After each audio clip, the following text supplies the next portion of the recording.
Bonjour, je suis Elena Bougaïré. Je suis cofondatrice de la Kimpavita, un festival culturel panafricain, féministe et éco-responsable. Voilà, cette année, on a décidé de présenter le Maroc, sa culture, sa gastronomie, sa musique. Et tout au long du week-end, on va avoir des conférences, des ateliers, des artisans, un village associatif.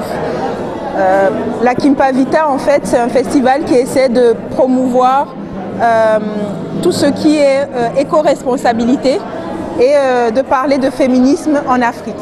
En fait, on s'est rendu compte que quand on parlait de féminisme, c'était souvent les mêmes personnes qui étaient ensemble et il y avait un discours que les gens ne comprenaient pas. Donc on s'est dit qu'on allait mettre tous ces engagements-là, féminisme, environnement, dans un événement culturel qui permet aux gens de pouvoir comprendre, que ça soit accessible en fait, que ça ne soit pas rigide. Et donc on essaie de faire comprendre par le cinéma, par les expositions, par les ateliers. Donc on essaie de sensibiliser par tout ce qui est culture. Et pour nous, la culture, c'est un puissant moyen pour pouvoir faire changer les mentalités. Le féminisme, c'est un mouvement auquel nous croyons. Nous pensons qu'aujourd'hui, les femmes sont trop marginalisées, les femmes ne sont pas, on ne leur donne pas la place qu'il leur faudrait. Elles subissent beaucoup d'injustices et pour nous, c'est important le féminisme parce que ça permet justement à la société d'être plus égalitaire, que les femmes ne soient pas marginalisées et que les hommes et les femmes soient heureux.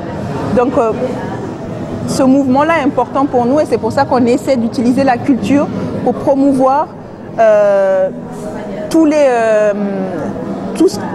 l'essence en fait du féminisme. Je suis Chloé Ortolé, je suis l'une des cofondatrices de la Kimpavita. Alors déjà c'est pour promouvoir le droit des femmes mais aussi l'écologie, donc on oublie souvent aussi les deux. Et moi donc je suis productrice de films parce que j'ai toujours pensé que les films pouvaient changer la société et les mentalités et que pour changer les gens il faut parler à leur âme et que pour parler à leur âme il faut parler par rapport à l'émotionnel, et ce qui permet de parler à l'émotionnel, c'est l'art. Voilà. Donc c'est pour cette raison qu'on a décidé d'utiliser ça pour sensibiliser.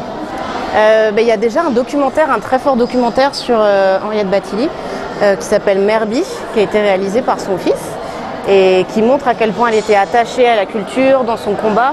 Et pour nous, en fait, même dans la Kimpavita, depuis le début, on veut mettre en avant des femmes africaines et afrodescendantes qui ont promu les femmes et aussi les femmes à travers l'art. La dernière édition qu'on avait fait sur le Ghana, on avait mis en avant une militante culturelle, Efwa Sutherland, pour vraiment montrer à quel point la culture était un levier de combat et de lutte. En fait, pour nous, toutes les luttes sont convergentes. Quand on promeut le droit des femmes, on promeut aussi l'égalité et dans tous les aspects de la vie et de la société. Et donc nous, on ne pouvait pas imaginer déjà de faire un événement comme celui-ci qui défende les droits humains aussi, en polluant. Donc on a commencé à faire un festival éco-responsable et tous nos événements sont éco-responsables. Donc on est dans une thématique vraiment zéro déchet. Donc on utilise que le plus possible des éléments réutilisables, on utilise de la vaisselle réutilisable, on utilise des couverts, etc. On essaye vraiment de réduire au maximum notre empreinte dans le festival. On a d'ailleurs un livret là-dessus que vous pouvez consulter, vous pouvez voir au niveau du festival toutes les actions qu'on met en avant et toutes les actions qu'on met en place pour pouvoir réduire la pollution sur notre événement.